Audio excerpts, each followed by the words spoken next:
melalui kontaminasi. Nah, ini bentuk diminuta ya, bentuknya belum berbentuk kista, masih lonjong. Tetapi kita lihat nukleus sentral, tidak ada lagi eritrosit di dalam sini.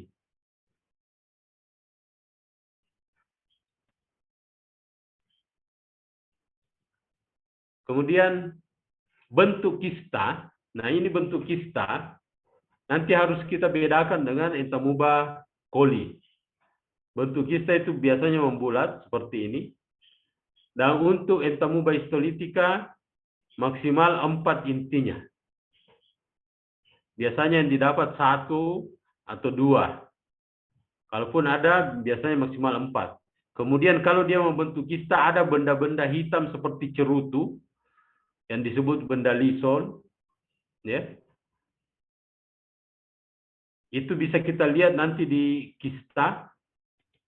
Nah ini 1 inti. Ini ada kistanya, ada benda seperti lisong ya. Jadi kalian lihat di sini nukleolus sentral berarti entamuba histolytica intinya 1. Kalaupun dia menjadi banyak itu tidak lebih dari 4. Jadi kista itu dibentuk dalam rongga usus besar, tidak patogen, tetapi kalau dia sudah keluar di feses, itulah bentuk infektifnya. Jadi kalau kita terkontaminasi dengan bentuk kista, ada juga bentuk minuta, ada juga bentuk tropozoid, maka yang akan tumbuh menjadi parasit dewasa adalah yang kista. Yang tropozoid mati, yang minuta mati. Nah, daur hidupnya bagaimana? Ini Anda boleh baca, tapi kita bisa lihat dari kista yang matang itu,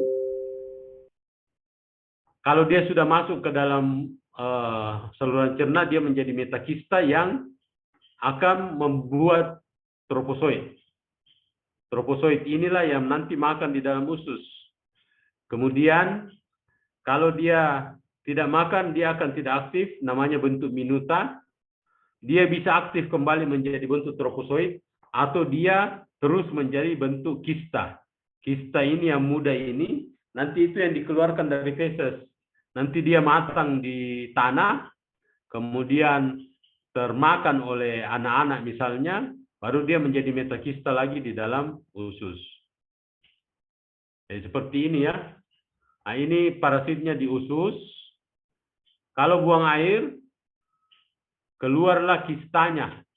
Ini yang inti 4. Kista yang matang itu inti 4.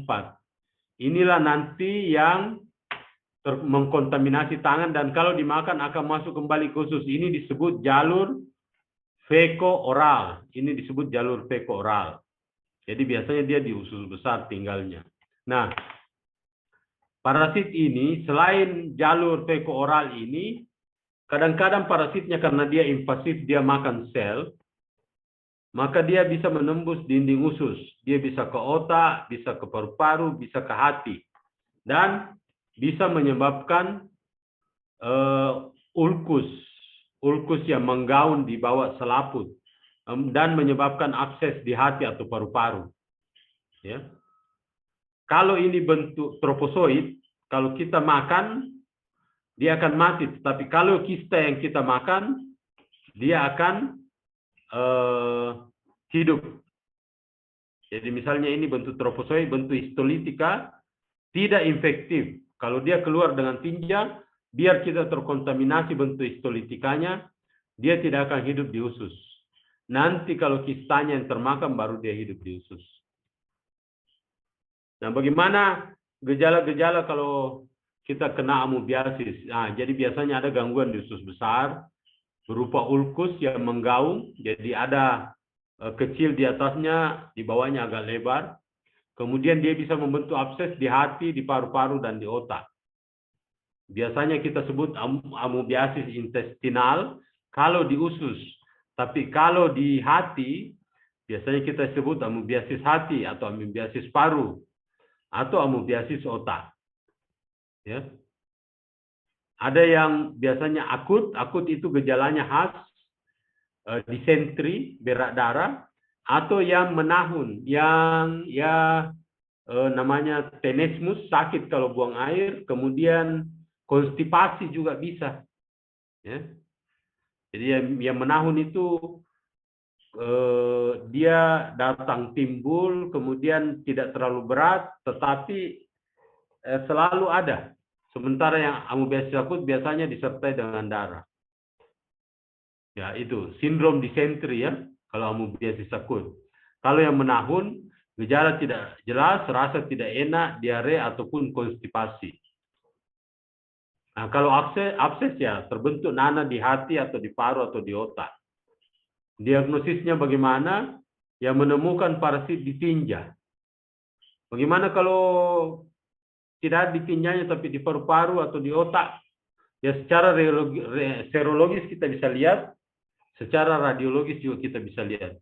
Obatnya itu metronidazol atau tetra. Kadang-kadang kita pakai tetra. Ya. Biasanya kalau amoebiasis usus bagus, kalau amoebiasis otak biasanya meninggal. Kalau amoebiasis hati dan paru-paru ya tergantung pengobatan. Kalau kita berhasil obati ya tidak, absesnya berkurang. Tapi kalau tidak diobati bisa juga menyebabkan kematian. Lalu kita pindah ke Entamoeba coli. Ini mirip dengan Entamoeba histolytica, bedanya adalah dia tidak patogen. Jadi dia komensal ini ya. Komensal, tersebar di seluruh dunia. Bentuknya yang kita bisa lihat itu tropozoid dan kista saja. Jadi seperti ini. Ini bentuk tropozoid, kita lihat intinya, anak inti itu agak ke pinggir, eksentrik. Ya, eksentris namanya. Sementara kalau Entamoeba histolytica dia di tengah. Jadi sentral dia intinya kalau histolytica. Kalau coli dia agak di pinggir. Nah, ini contohnya ya. Nucleolus eksentrik. Dia agak di, ini bentuk tropozoidnya. Nah, kalau dia membentuk kista, itu bisa kista inti 1, 2, 4, atau 8. Jadi maksimal 8. Kalau Entamoeba histolytica itu maksimal 4. Jadi kalau inti kita lihat ada 8, itu pasti bukan ya histolytica, tetapi itu coli. Ingat baik-baik itu. Biasanya yang kelihatan itu ya inti 2, kadang-kadang inti 1, dan inti 8. Nah ini contohnya, ini ada beberapa yang inti 8. 1, 2, 3, 4, 5, 6, 7, 8. Ya. Ini adalah bentuk kista, dan bentuk kista inilah yang merupakan bentuk infektif. Kita pindah ke flagellata usus, dan ya di sini ada ditulis kelamin juga karena dari beberapa macam flagellata ada yang tinggal di saluran kelamin, ada yang tinggal di saluran cerna. Yang tinggal di saluran cerna yang kita pelajari hari ini adalah Giardia lamblia. Jadi bentuknya seperti burung hantu dengan ada rambut-rambut yang panjang ini, 4 pasang. Kemudian kalau dia kista, biasanya intinya 2 atau 4. Kemudian ada di bagian tengahnya, seperti batang, itu disebut axostyle ya. Nanti kita lihat. Nah, Giardia lamblia itu hospesnya manusia, dan kalau dia menyebabkan penyakit biasanya disebut giardiasis. Kadang-kadang disebut lambliasis. Dan banyak didapat di kambing, itulah disebut lambliasis atau Giardia lamblia. Lam itu dari kata lam, kambing. Jadi dia punya bentuk tropozoid dan bentuk kista juga. Nah ini bentuk tropozoid, tadi saya sudah jelaskan. Ya ini ya, ada 2 inti, kemudian ada aksostil di bagian tengahnya, ada flagelnya ini kelihatan, ini ya, ini kelihatan ya. Bentuk tropozoid inilah yang patogen, hidup di mukosa usus halus, kadang-kadang di saluran empedu. Ingat baik-baik ini, Giardia lamblia kadang-kadang di saluran empedu. Kalau saluran empedu tersumbat karena Giardia, maka kotoran itu, feses itu tidak diserap lemaknya, karena enzim untuk memecahkan lemak ada di empedu. Sehingga biasanya kalau orang giardiasis, fesesnya itu berminyak, berlemak. Nah, ini bentuk kistanya. Jadi biasanya 2 sampai 4 inti kelihatan dan ada aksostil di tengahnya, ya. Kita lihat seperti ini. Nah, ini inti, 2 inti. Nah, ini lagi inti di sini. Ini aksostil yang di tengah. Ini kistanya agak berbentuk lonjong. Tidak ada lagi flagel di sini. Nah, bentuk kista ini tidak patogen tetapi merupakan bentuk infektif. Sama dengan entamuba tadi. Entamuba histolitika, entamuba coli, bentuk infektifnya adalah kista. Bagaimana daur hidupnya? Saya kasih lihat dulu. Sama dengan entamuba. Jadi trofozoid membentuk kista, lalu buang air, lalu mencemari lingkungan, lalu terkontaminasi, lalu termakan kistanya. Kista nanti akan tumbuh menjadi trofozoid baru dalam usus. Jadi bisa di duodenum, bisa di yeyunum. Jadi biasanya karena dia menyumbat saluran empedu, maka timbullah feses yang berlemak. Jadi coba lihat ini pada usus halus biasanya mengiritasi mukosa, menghambat absorpsi lemak. Pada saluran empedu dia menyebabkan penebalan mukosa dan saluran empedu. Kalau menebal berarti dia menghambat absorpsi lemak. Kenapa? Karena enzim untuk mencerna empedu tidak keluar atau sangat sedikit. Kalau dia infeksi akut biasanya sakit perut, gembung, diare. Kalau dia sudah lama, dia sudah diarenya berlendir kemudian bercampur lemak. Itu yang kita sebut steator, ya. Feses yang berlemak. Diagnosisnya sama, menemukan parasitnya dalam tinja, obatnya sama, metronidazole, ya. Kita pindah ke yang ciliata. Itu ciliata bukan hanya di manusia, tapi ada juga di kera, di babi. Kemudian penyakitnya disebut balantidiosis. Menyebar di seluruh dunia, bentuknya juga sama, trofozoid kista. Kistanya yang bentuk infektif. Ingat selalu, kistanya yang bentuk infektif, tetapi yang patogen adalah trofozoidnya. Yang bisa menjadi patogen adalah kista.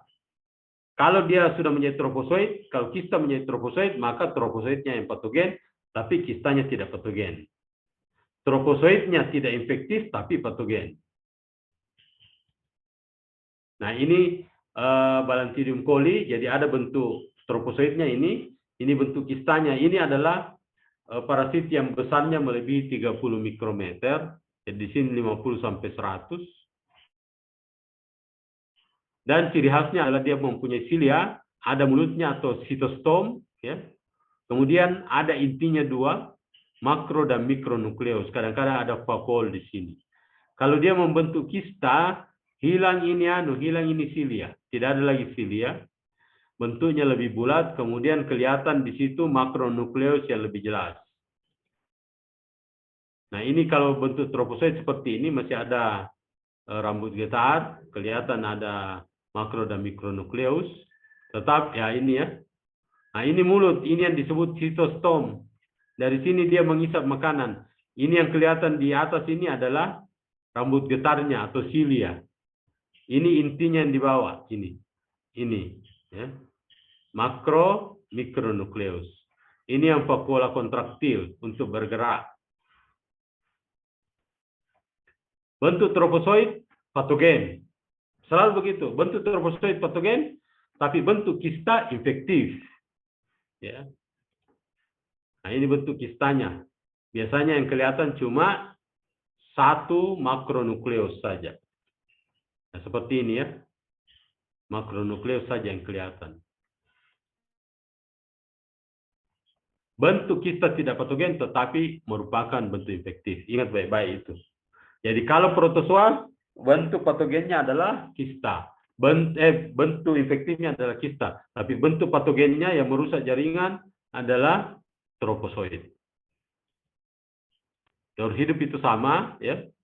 Feko oral, ya. Kemudian gejalanya juga ada ulkus yang menggaung untuk Balantidium ya.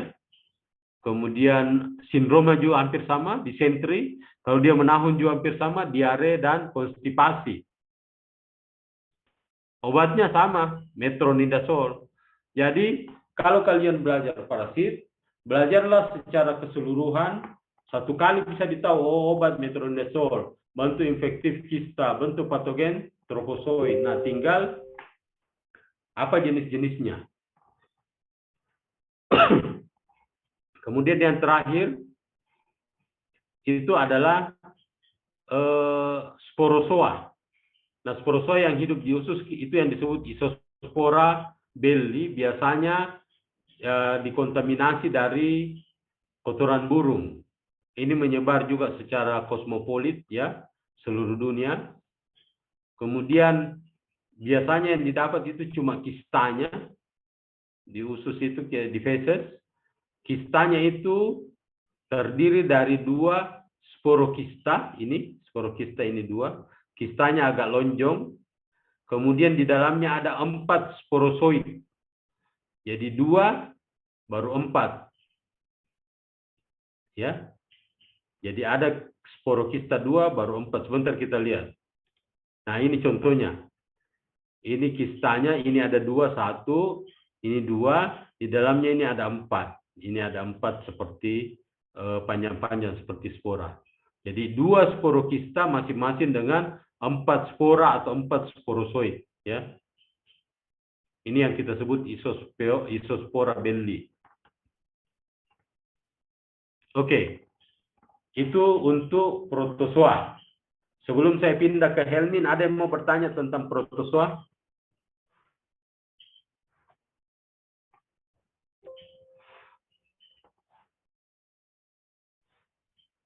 Ada yang mau bertanya tentang protozoa? Kalau tidak ada, saya terus ya. Masih mendengar semua kan? Tadi ya, Dok. Oke, saya terus ya. Kita masuk di Helmin. Helmin yang pertama itu cacing gelang atau nematoda. Jadi cacing gelang itu ada yang mempunyai hostos perantara, ada yang bisa hidup bebas di luar. Nah, yang kita pelajari yang di usus itu adalah yang bisa hidup bebas. Yang melalui perantara, dalam hal ini serangga atau insek, itu biasanya adalah cacing filaria. Ada satu yang mempunyai hostos perantara tetapi di usus, bukan di usus sebenarnya, di jaringan, namanya Trichinella spiralis. Ini dia ya. Nah, sebentar kita lihat. Nah, ini jenis-jenis nematoda. Yang ini cacing cambuk, ini cacing gelang, ini cacing strongyloides, ini cacing kremi, ya. Tidak ada di sini tulisannya ya. Saya tuliskan dulu.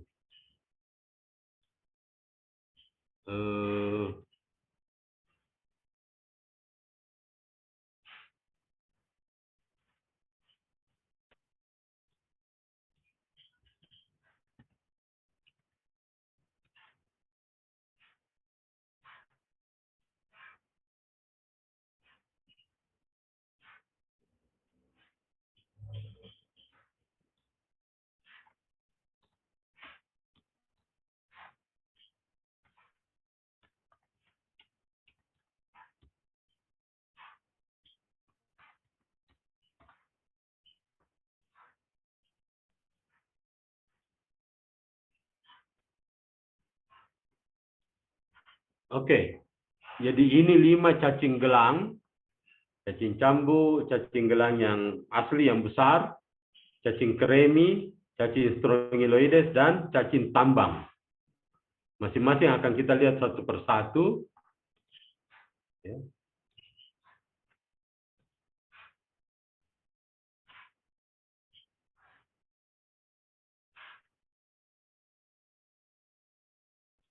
Nah, kita mulai dengan cacing gelang atau Ascaris lumbricoides. Itu biasanya panjangnya 30 cm, kelihatan kuning atau kayak apa ya, kayak gading. Ya. Itu jelas sekali. Kemudian bentuk infektifnya, kalau cacing itu bentuk dewasanya. Kalau bentuk infektifnya telur. atau larva. Jadi bukan bentuk dewasa yang bentuk infektif, tapi telur atau larva. Nah, kalau untuk cacing Ascaris, nah ini. Kalau untuk cacing Ascaris ini, telur itu biasanya berdinding tebal kalau dia dibuahi. Kalau dia tidak dibuahi, itu dindingnya tipis. Ini tidak akan membentuk embrio. Kalau yang dibuahi nanti membentuk embrio. Ada larva di dalamnya. Ya, nanti kita lihat. Nah, ini telur Ascaris lumbricoides yang dindingnya tidak dindingnya itu tidak kasar. Kan kalau ini kita lihat kasar ya, telur dibuahi, dindingnya kasar. Itu untuk makanan daripada larvanya. Sementara ini yang tidak jadi atau tidak menghasilkan embrio, itu dindingnya hilang albuminoidnya. Ya, jadi biasanya kalau tidak dibuahi dia tipis atau hilang seperti ini. Nah, seperti ini ya. Ini tidak dibuahi.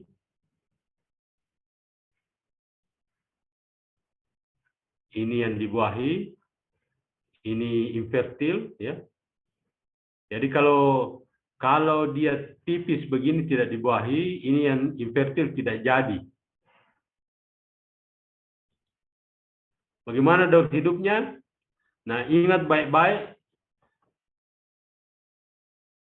daur hidup untuk cacing ini itu feko-oral. Jadi melalui feses terkontaminasi masuk ke mulut, kemudian masuk ke dalam usus, kemudian telurnya menetas. Jadi yang menjadi bentuk infektif adalah telur. Kalau cacing yang bentuk infektifnya telur, kalau protozoa yang bentuk infektifnya kista. Ya. Nah, ini ya.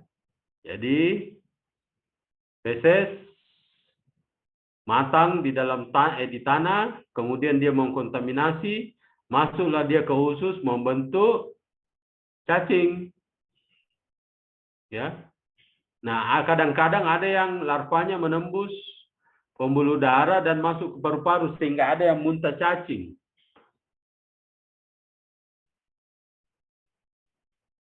Nah, kalau dia tidak dibuahi, ini tidak tebal dindingnya. Kalau dia dibuahi, tebal dindingnya. Kalau dia tidak jadi, walaupun dia sudah dibuahi, ini sudah dibuahi ya, seperti ini tebal dindingnya. Tapi kalau dia tidak jadi larvanya, mati, maka hilang ini anunya, hilang ini lapisan albuminoidnya. Kalau dia tidak dibuahi, memang tidak ada, jadi tipis dindingnya.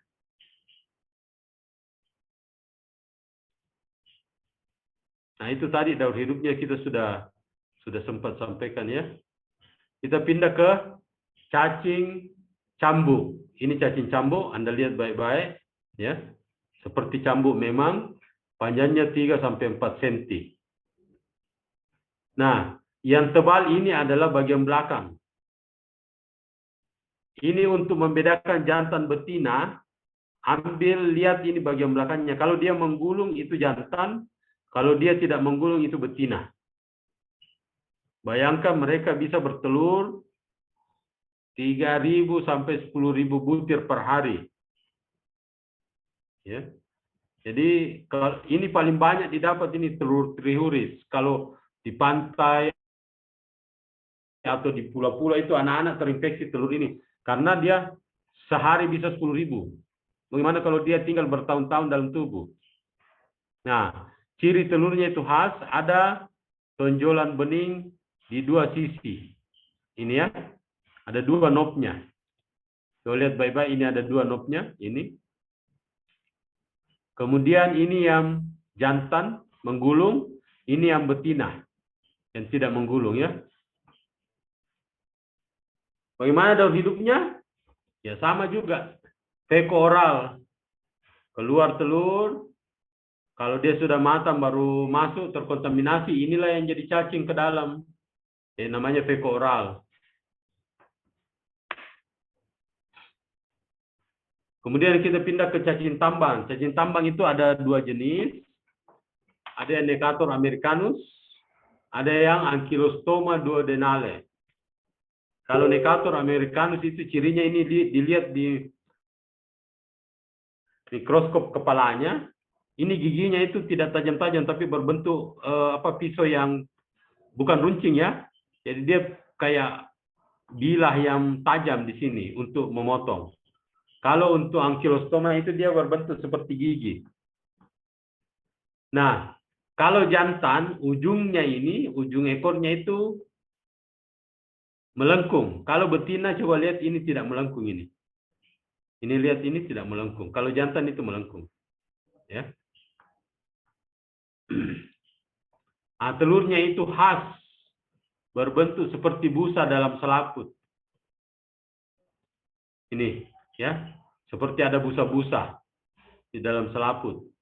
Nah, ini telur triuris ya, bercampur. Nah, kalau dia keluar dari bersama feses, maka yang pertama terbentuk dari telur itu adalah larva. Ya. Kalau cacing tambang, ingat baik-baik, bukan telurnya yang menjadi bentuk infektif, tetapi larvanya. Bagaimana caranya larvanya yang membentuk menjadi bentuk infektif? Karena larvanya itu makan di tanah. Dia makan di tanah. Kalau dia sudah kenyang makan, kira-kira panjangnya 700 mikron itu ya hampir 1 senti ya. Dia menjadi kurus dan tidak ada lagi mulutnya, tapi dia mengeluarkan enzim proteolitik. Jadi dia bisa menembus kulit. Kita punya kulit ari dia tembus.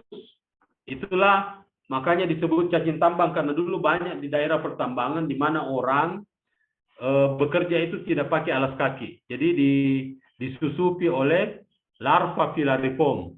Larva filariform inilah yang bentuk infektif ini ya. Larva filariform adalah bentuk infektif.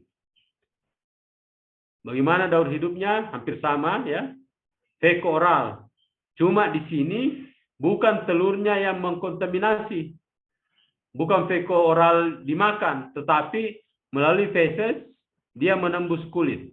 Yang menembus kulit itu larva filariform, bukan larva raptidiform. Jadi dari telur dia menjadi raptidiform, kemudian setelah kenyang makan, dia akan menjadi filariform. Inilah yang menembus kulit dan mempunyai siklus paru-paru karena dia ikut aliran darah. Masuk ke jantung, masuk paru-paru, baru tertelan ke usus. Nah, yang terakhir untuk masih ada ya? Tunggu dulu, saya lihat. Strongyloides.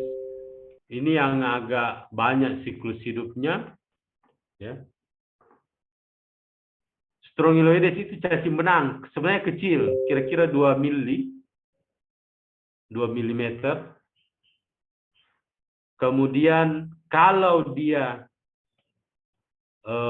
bertelur, dia menghasilkan larva juga. Larvanya inilah yang infektif, bukan telurnya. Jadi kita lihat di sini, dia bisa menghasilkan larva. Ini adalah cacing dewasa yang dari larva, ya. Yang jantan itu melengkung seperti ini, yang betina tidak melengkung. Nah, ini adalah larvanya. Larvanya ini. Ini yang gemuk ini namanya larva raptidiform, yang kurus ini larva filariform. Ini juga yang menembus kulit. Larva filariform adalah bentuk infektif. Bagaimana daur hidupnya? Kita lihat di sini ada 3 daur hidup, yaitu daur hidup langsung, ya. Langsung itu maksudnya saya lupa. Langsung daur hidup tidak langsung, dia di tanah dulu. Jadi larva raptidiform akan berubah menjadi cacing jantan, tidak langsung menjadi filariform. Jadi maksudnya begini. Kalau daur hidup langsung, ini telur, ya. menjadi larva raptidiform. Larva raptidiformnya akan menjadi larva filariform. Inilah yang menembus kulit. Baru masuk ke aliran paru-paru, baru masuk ke usus. Kalau yang tidak langsung, larvanya ini jadi cacing dulu. Tapi bukan cacing yang panjang. Dia cacing yang gemuk. Yang hidup bebas. Ada jantan, ada betina, kemudian dia bertelur juga. Strongyloides circularis, dia bertelur. Seperti cacing tambang. Karena ini juga golongan cacing tambang ya, yang menembus kulit. Jadi dia, kalau dia langsung, ini langsung ke sini. Kalau dia tidak langsung, ini larva raptidiform menjadi dewasa di tanah, baru dia bertelur, kemudian keluar lagi larva raptidiform, dan menjadi larva filariform baru menembus kulit. Nah, itu yang tidak langsung. Kalau autoinfeksi, kalau telur ini menetas di dalam usus, sehingga larvanya itu langsung menginfeksi usus.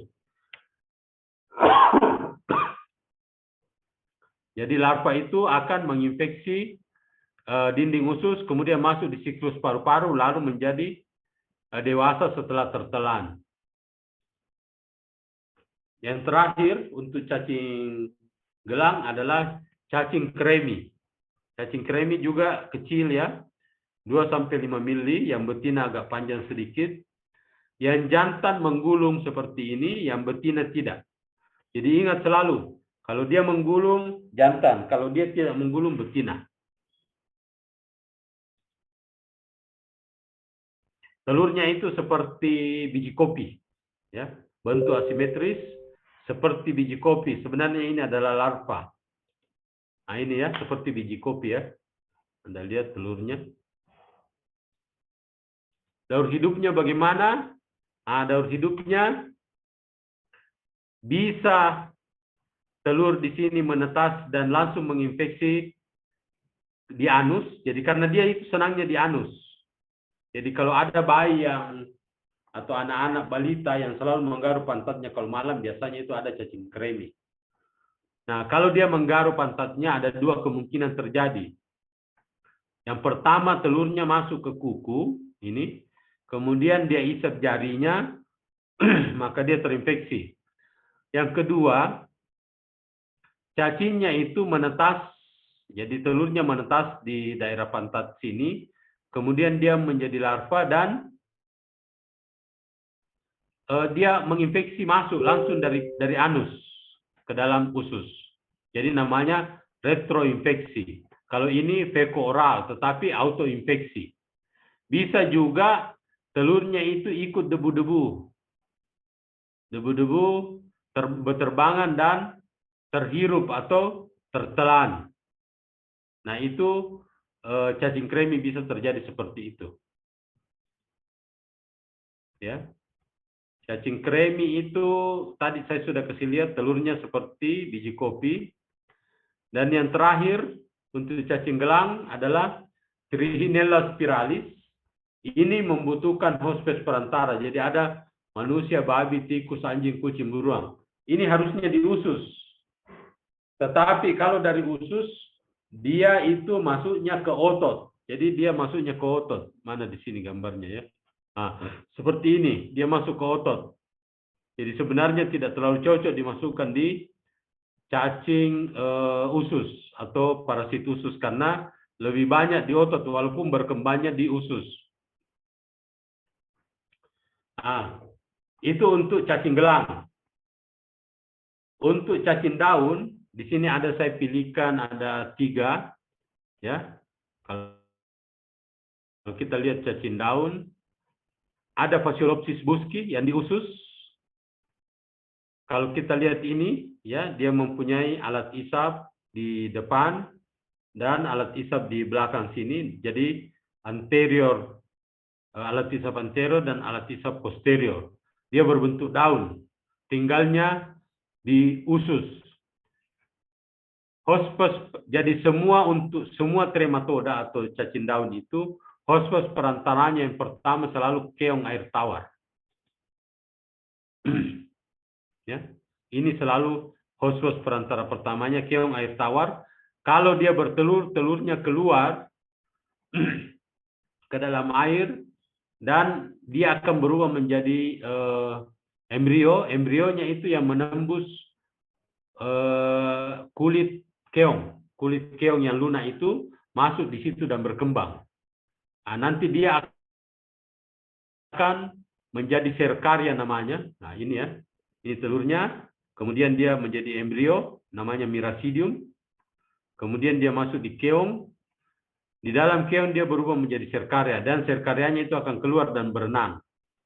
Kemudian dia masuk ke tanaman air. Di tanaman air dia membentuk seperti kista, namanya metaserkaria. Nah, kista inilah yang kalau termakan baru menjadi infeksi. Jadi kalau cacing daun atau trematoda, metaserkarianya yang bentuk infektif, ya. Jadi bentuk infektif itu metaserkaria, yang ini, bukan yang ini. Khusus untuk parasit usus, ya. Nah, kemudian ada juga yang di usus yang agak ramping, namanya Echinostoma ilocanum, hampir sama dengan yang tadi. Saya cuma mau kasih lihat di sini ada alat isap di abdomen, di anterior, alat isap di posterior. Dan telurnya mirip, cuma dia ada tempat keluar larvanya. Telurnya itu agak besar, ya, 100 mikron. Kalau tadi protozoa cuma sampai 30-40 mikron. Ini bentuknya. Jadi Echinostoma itu kalau dia dari telur, dia akan membentuk larva yang masuk ke dalam usus, masuk ke dalam siput. Di siput dia akan menjadi serkaria. Serkarianya keluar berenang menjadi metaserkaria atau kista, ya, di siput yang lain. Baru dia masuk ke usus dan menjadi dewasa di usus seperti ini. Ya.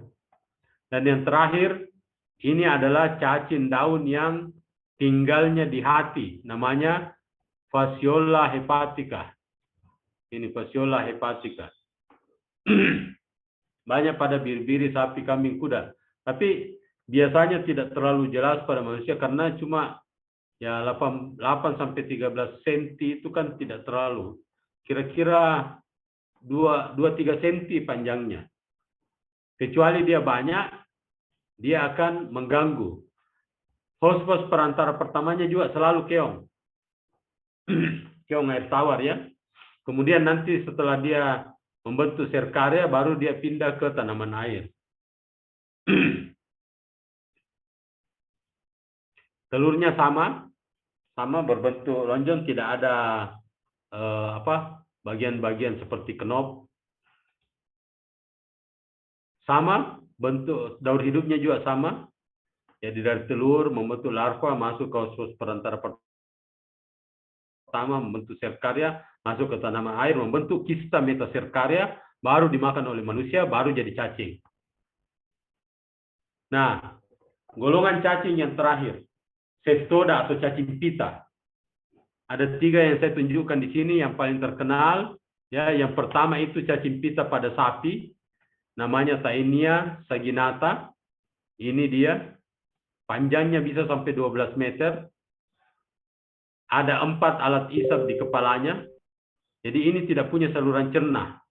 Dia mengisap makanan yang sudah dicerna oleh usus manusia. Jadi dia melengket saja, kemudian dia menjadi seperti pengisap, ya. Nah, ini dia bentuk segmen-segmennya. Jadi yang panjang ini yang panjang terdiri dari banyak segmen. Setiap segmen itu lain sendiri metabolismenya. Jadi satu segmen ini kalau dia sudah matang, isinya telur semua. Telur semua, baru inilah yang menghasilkan, ini keluar bersama feses dan dia menghasilkan telur. Telur nanti kalau termakan akan berubah menjadi larva Cysticercus, larva, ya. Jadi kayak kista. Jadi cuma kelihatan kepalanya di sini, tidak ada badannya. Nanti dalam usus baru jadi panjang. Seperti ini. Jadi kita buang air, keluar proglotitnya, ya, potongan-potongannya dengan telurnya. Telurnya dimakan oleh sapi. Ini karena hospes perantaranya sapi. Sapinya kasih keluar larva. Ini larva yang termakan oleh manusia, kontaminasi. Baru dia menjadi cacing dewasa kembali. Jadi untuk golongan Taenia itu larvanya atau kistanya yang menjadi bentuk infektif. Sama juga dengan Taenia solium seperti ini. Ini Taenia solium dari babi, ya. Bentuknya mirip, cuma yang ini ada kait-kaitnya untuk mengikat di usus. Kemudian dia cabangnya ini lebih sedikit dibanding Taenia saginata tadi, lebih sedikit cabangnya. Dan dia biasanya di babi yang banyak. Nanti babi yang kasih keluar ini larva Cysticercus. Seperti ini ya. Kalau di sini tadi sapi, ini babi. Jadi bentuknya di sini dia kurang cabang. Kalau yang sapi tadi banyak cabangnya. Nah, ini kalau dia terkontaminasi oleh larvanya yang Cysticercus, kita makan baru dia jadi cacing. Tapi kalau kita makan telurnya, ini telurnya menjadi larva di dalam tubuh, inilah yang merusak otak. Jadi menyebabkan kerusakan otak, mata, dan lain-lain. Dan yang terakhir, ini cacing yang terakhir adalah cacing kerdil, cacing pita kerdil, namanya Hymenolepis nana. Jadi dia ini seperti tonjolan saja, segmennya itu pendek-pendek, telurnya itu berdinding tebal. Ya, hampir sama tadi. Jadi telur yang berisi embrio keluar bersama tinja, termakan menjadi larva Cysticercus. Inilah yang kalau kita makan baru menjadi cacing. Tetapi bisa juga telur yang berisi embrio ini tetap dalam usus. Kemudian menetas dan membentuk Cysticercus, ya, larva pecah, kemudian dia menjadi cacing dewasa. Jadi dia bisa autoinfeksi kalau Hymenolepis nana. Ya, saya kira itu yang saya berikan pada hari ini. Jadi parasit pada